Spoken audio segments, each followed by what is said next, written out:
Unity public school ધોરણ 5 વિષય આસપાસ પાઠ નંબર 12 જો આ ખૂટી જાય તો, જેમાં વિદ્યાર્થીઓ આપણને કુદરતી સ્ત્રોત વિશેની માહિતી પૂરી પાડશે.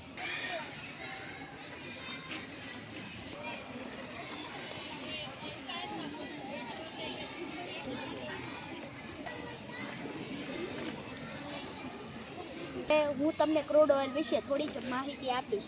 સૌ પ્રથમ ક્રૂડ ખનિજ તેલની શોધ 1847માં પેનિસિલિયામાં થઈ હતી, જે મુખ્યત્વે હાઇડ્રોકાર્બનનું કુદરતી રીતે બનતું પેલું કાળું પ્રવાહી મિશ્રણ છે, જે ભૂસ્તરમાં જોવા મળે છે. કોલસાની ખોદકામ સમયે ચીકણું પ્રવાહી બહાર નીકળતા તેને લેબોરેટરીમાં તપાસ માટે મોકલવામાં આવ્યું, તો અમુક પદાર્થોને અલગ કરવામાં આવતા તેમાંથી ક્રૂડ ઓઇલની શોધ થઈ.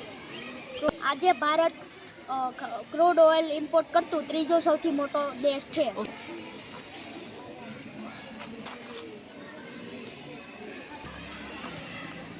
સીએનજીનું full form compressed natural gas થાય છે. સીએનજી એક પ્રકારનો ગેસ છે. સીએનજીથી વાહનો ઓછા ભાવમાં ચાલે છે. સીએનજી પેટ્રોલ કરતાં ઓછો ધુમાડો કરે છે. પેટ્રોલની શોધ 4300 વર્ષ પહેલાં થઈ હતી. પેટ્રોલ છે તે શોધવું સરળ નથી. વૈજ્ઞાનિકો અલગ અલગ ટેકનિકો અને યંત્રો દ્વારા પેટ્રોલને પૃથ્વીના પેટાળમાંથી બહાર કાઢે છે. પૃથ્વીમાંથી બહાર નીકળેલું પેટ્રોલ કાળું અને ગંધવાળું કાળું પ્રવાહી હોય છે. તેમાંથી અલગ અલગ ખનિજ તત્વો પણ નીકળે છે.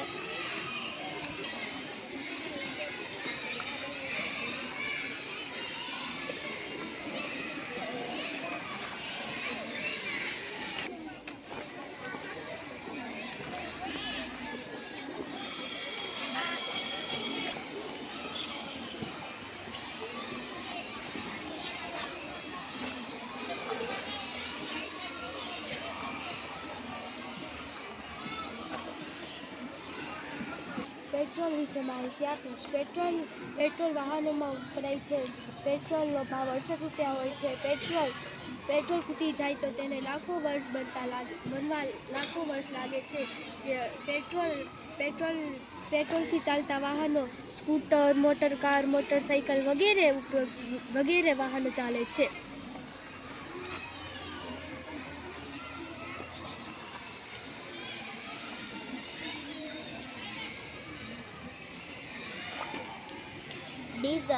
ડીઝલ એન્જિનની શોધ કરનાર વ્યક્તિ મિકેનિકલ એન્જિનિયર હતો. રુડોલ્ફ ડીઝલ હતો. તેમનો જન્મ 1885માં 18 માર્ચના દિવસે થયો હતો. તેને બાળપણથી જ એન્જિનિયર બનવાનો શોખ હતો. તેમને તેમના માતા પિતાને પત્ર લખીને એન્જિનિયર બનવાની ઈચ્છા દર્શાવી હતી. તેમના માતા પિતાએ બાળપણમાં તેમને કાંઈ ખાસ ધ્યાન આપ્યું નહીં. તે મિકેનિકલ એન્જિનિયર બનીને રહ્યો.